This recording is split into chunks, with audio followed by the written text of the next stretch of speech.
दोस्तों अगर बाकी लोगों के नजरिए से देखा जाए तो एलॉन मस्क स्पेसएक्स और टेस्ला जैसे कंपनियों के ओनर तो है ही साथ दोस्तों वो बहुत ही ज्यादा हार्ड वर्किंग भी है। हफ्ते में 120 घंटे काम करते हैं और तो और दोस्तों एक सक्सेसफुल एंटरप्रेन्योर हैं और इन जनरल दोस्तों अगर वो कुछ ठान ले तो उसको पूरा करके ही मानते हैं और शायद दोस्तों यही सारी वजह है जिसके कारण वो लाइफ में इतने ज्यादा सक्सेसफुल है और उनकी नेट वर्थ दोस्तों 20,970 करोड़ USD है। आई एम श्योर दोस्तों आपको भी यही लग रहा होगा कि उनकी डिसिप्लिन और एक चीज पर फोकस करने की उनकी एबिलिटी की वजह से आज वो इतने ज्यादा सक्सेसफुल हैं। लेकिन दोस्तों अगर मैं सच कहूँ तो मैं इन बातों पर नहीं मानता, क्योंकि दोस्तों ये सारी की सारी चीजें हर इंसान कर सकता है। सबके अंदर दोस्तों कैपेबिलिटी है ऊपर वाली चीजों को फॉलो करके सक्सेसफुल बनने की, पर चाहिए तो दोस्तों सिर्फ डिसिप्लिन। लेकिन दोस्तों अगर एक और बात सच कहूँ तो डिसिप्लिन इकलौती ऐसी चीज नहीं है जो कि आपको एलॉन मस्क जैसी सक्सेसफुल बना देगी, क्योंकि दोस्तों एलॉन मस्क पर ढेर सारे आर्टिकल, रिसर्चेस और पेपर पढ़कर मुझे ये पता चला है कि दोस्तों हम पजल का सबसे इम्पोर्टेंट हिस्सा भूल रहे हैं और वो इम्पोर्टेंट हिस्सा है दोस्तों फोकसिंग ऑन मल्टीपल फील्ड। देखो दोस्तों हमारा ट्रेडिशनल एजुकेशन सिस्टम हमें सिखाता है कि अगर दोस्तों आपको किसी चीज में महारत हासिल करनी है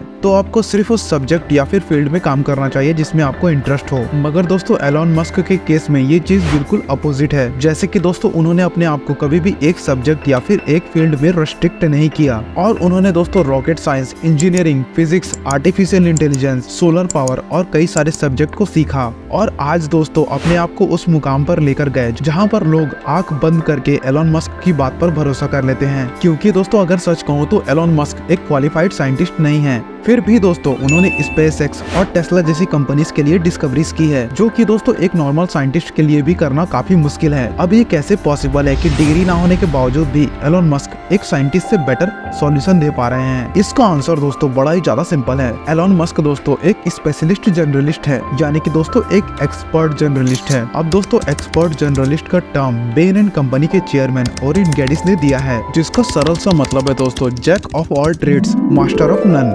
मतलब कि दोस्तों एज अ ह्यूमन बीइंग आपको हर एक फील्ड और हर एक चीज के बारे में पता होना चाहिए एज कम्पेयर टू दोस्तों focusing on one field. The almanack of Naval Ravikant में भी यही दोस्तों कहा गया है कि स्पेशलाइजेशन इज फॉर इंसेक्ट्स, यानी कि दोस्तों सिर्फ जानवर और इंसेक्ट को एक चीज पर फोकस करना चाहिए और हम ह्यूमंस को जितना नॉलेज मिल सके उतना नॉलेज ले लेना चाहिए, ताकि दोस्तों हम उस नॉलेज के थ्रू चीजों को और भी बेहतर तरीके से समझ सके और नए नए इनोवेशन कर सके। U Penn researcher Scott Barry Kaufman ने साइंटिफिक अमेरिकन आर्टिकल में एक्सप्लेन करते हुए कहा है कि 20th सेंचुरी के टॉप 59 ओपेरा कंपोजर्स ने अपने कंपोजिशन पर मास्टरी हासिल की जब वो दोस्तों मल्टीपल कंपोजिशन से सीख के एक नया कंपोजिशन बनाते थे एज कम्पेयर टू दोस्तों सिर्फ एक तरीके की कंपोजिशन से सीख के।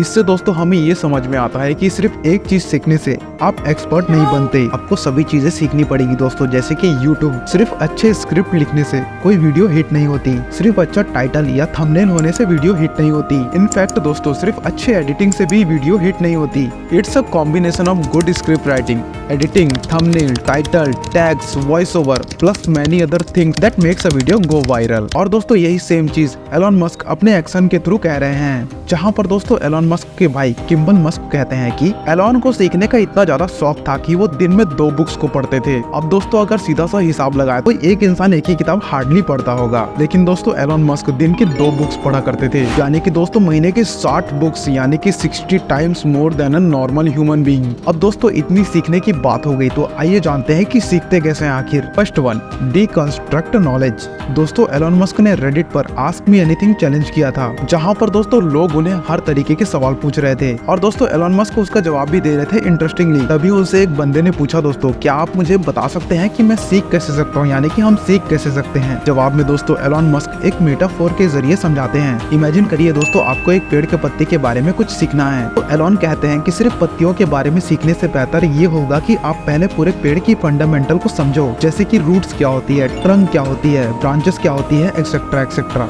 जब दोस्तों आप एक पेड़ के फंडामेंटल को अच्छी तरीके से समझ जाते हो तो आपके दिमाग में उस सब्जेक्ट की अंडरस्टैंडिंग डीपर लेवल की हो जाती है, जिसके बाद दोस्तों आपकी वो नॉलेज दूसरी चीजों में भी काम आती है। तो दोस्तों बेसिकली एलॉन मस्क कह रहा है कि जितना ज्यादा आपके पास नॉलेज होगा उतने बेहतर तरीके से और एंगल से आप सोच पाओगे। फॉर एग्जाम्पल दोस्तों हम लेटर ए के बारे में सीख कर उसे डिकंस्ट्रक्ट करते हैं। इस इमेज को दोस्तों आप ध्यान से देखिए, इस इमेज में लेटर ए को अलग अलग तरीके से दिखाया गया है। इसके अपोजिट इमेज में दोस्तों लेटर ए को सिर्फ एक ही तरीके से दिखाया गया है। अब आप ही बताइए दोस्तों, दोनों लेटर तो सेम है, लेकिन आपको दोनों इमेजेस में से ज्यादा कौन सी इमेज से सीखने मिल रहा है? मुझे पता है दोस्तों, आपको पहली इमेज से ज्यादा सीखने को मिला होगा, क्योंकि दोस्तों भले ही इस इमेज में लेटर ए था, लेकिन दोस्तों क्या आपने नोटिस किया कि वही सेम ए को अलग अलग डिजाइन से, अलग अलग लेंथ से और अलग अलग बोल्डनेस से रिप्रेजेंट किया गया है। इमेजिन करो दोस्तों कि आप दूसरी वाली इमेज से ए सीखते हो, तो आपको ऐसा लगेगा दोस्तों कि ए को सिर्फ एक ही तरीके से लिखा जा सकता है। लेकिन दोस्तों अगर आप पहली इमेज से सीखोगे तो आपको समझ आएगा कि वाह यार, लेटर ए को तो लिखने के इतने सारे तरीके हैं।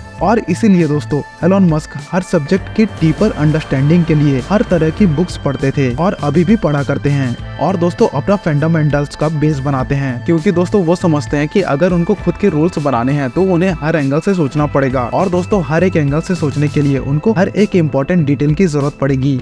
Number 2, learn through osmosis. Elon Musk ने जब पेपाल को बेच दिया, तब उनके बेचे हुए पैसे से जो पैसे उनके पास आए थे, उनसे एलोन मस्क को रॉकेट खरीदने थे, और दोस्तों वही रॉकेट रशिया से मिल रहे थे। जिसके बाद दोस्तों एलोन मस्क रशियन ग्रुप के पास गए और बड़े ही पैशनेटली दोस्तों उनको बताने लगे कि क्यों इंसानों का दूसरे प्लैनेट्स पर होना भी काफी जरूरी है। जिसके बाद दोस्तों रशियन ग्रुप का एक रशियन एलोन मस्क से कहता है कि हमने ये रॉकेट इसलिए नहीं बनाया है ताकि तुम जैसे मिलियनर इसको मार्स पर ले जा सको, और दोस्तों उन्होंने यह भी कहा कि तुम्हारा चीफ इंजीनियर कौन है? जिसके रिस्पॉन्स में दोस्तों एलोन मस्क ने कहा कि मेरी कंपनी का चीफ इंजीनियर मैं खुद हूँ। यह सब सुनकर दोस्तों उन रशियंस को बहुत बड़ा झटका लगा कि ये आखिर हो कैसे सकता है, क्योंकि जहाँ पर एलोन मस्क के पास एरोडायनेमिक्स की कोई डिग्री ही नहीं थी, वहाँ पर एलोन मस्क कंपनी के चीफ इंजीनियर कैसे बन सकते हैं। इसके बाद दोस्तों रशियंस ने बिना कुछ बोले वहीं पर मीटिंग खत्म कर दी। इसके कुछ ही महीनों बाद दोस्तों एलोन मस्क दूसरे रशियन ग्रुप से मिले, जिन्हें दोस्तों अपने रॉकेट सेल करने थे। एलोन वहाँ पर जाते ही पूछते हैं कि तुम्हारे रॉकेट्स की प्राइस कितनी है? जिसके जवाब में दोस्तों वो सामने वाला रशियन कहता है $18 मिलियन। फिर एलोन मस्क पूछते हैं कि $18 मिलियन क्या 2 रॉकेट के लिए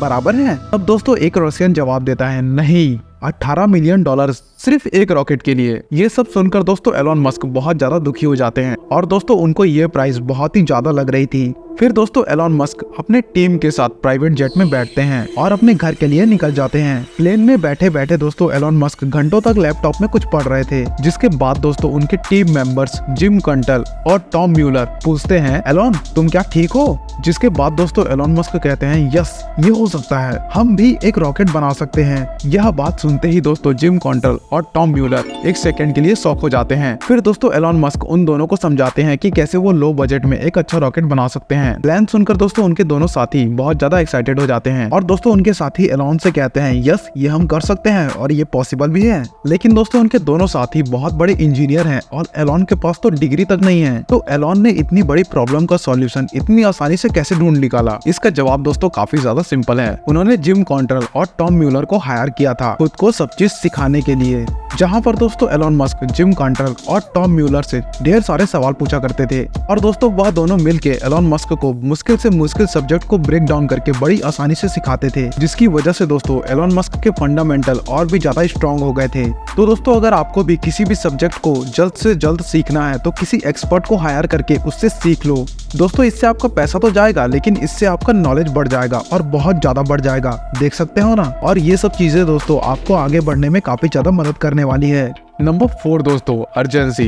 दोस्तों एलोन मस्क और टॉम म्यूलर किसी दूसरी कंपनी के एम्प्लॉय से मिले, जिसने उन्हें बताया कि कैसे उनकी कंपनी बैंकरप्ट हो गई और कैसे वो कंपनी की अपनी एक जगह बेचना चाहते हैं, जहां पे दोस्तों वो अपने रॉकेट को टेस्ट किया करते थे। ये सुनकर दोस्तों एलोन और टॉम दोनों के आईब्रोज रेज हो गए, क्योंकि दोस्तों वो दोनों के दोनों कब से ऐसी ही जगह ढूंढ रहे थे। जिसके बाद दोस्तों टॉम कहते हैं कि क्या हम वो जगह कल या परसों देख सकते हैं?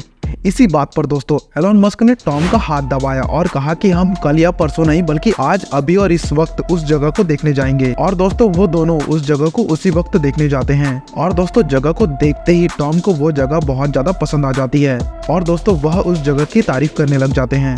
वो काफी ज्यादा एक्साइटेड हो जाते हैं और कहते हैं कि हमें ये जगह तुरंत ले लेनी चाहिए, क्योंकि हमें एक साथ यहाँ पर रॉकेट टेस्टर, वाटर स्टैंड और काफी सारी चीजें ऐसी ही मिल जाएंगी। तो यहाँ पर दोस्तों एलोन मस्क ने टॉम से कहा कि भाई ज्यादा एक्साइटेड मत हो, क्योंकि अगर हम ज्यादा एक्साइटमेंट में दिखेंगे तो ये लोग हमारा फायदा उठाकर हमसे ज्यादा पैसे ऐंठ लेंगे और इस जगह को महंगे दाम पर हमसे बेचेंगे। फिर दोस्तों एलोन ने ऑन द स्पॉट डिसाइड कर लिया कि वो ये जगह रेंट पर ले लेंगे। और उन्होंने सिर्फ $45,000 में वो जगह 1 साल के लिए रेंट पर ले ली और बहुत जल्द अपने रॉकेट को टेस्ट करना भी शुरू कर दिया। और आपको तो पता ही है दोस्तों, रेस्ट इज हिस्ट्री। बाकी ये सब पॉइंट बताने का क्या मतलब था, बड़ा ही सिंपल है यार, कि आपको अगर किसी भी चीज को समझना है तो टाइम पास मत करो कि मैं कल ये कोर्स करूंगा, कल ये काम करूंगा, कल ये बुक पढ़ूंगा या फिर कल मेरे बिजनेस के बारे में सोचूंगा। अगर दोस्तों आपको कोई थॉट या फिर आइडिया आता है तो अभी इसी वक्त एक्शन लो, तुरंत उस चीज के बारे में सीखो, अपने आप को एजुकेट करो और जल्द से जल्द दोस्तों एक्शन लो ताकि आप गलतियां कर सको। क्योंकि दोस्तों जितना ज्यादा गलती आप करोगे उतना आपका विजडम बढ़ेगा और दोस्तों जितना ज्यादा आपका विजडम होगा उतनी जल्दी आपको सक्सेस मिलेगी। आई होप दोस्तों आपको मेरी इस वीडियो से बहुत कुछ सीखने को मिला होगा और आपको ऐसी ही इंफॉर्मेटिव वीडियो चाहिए तो मुझे सब्सक्राइब और लाइक जरूर करें। धन्यवाद।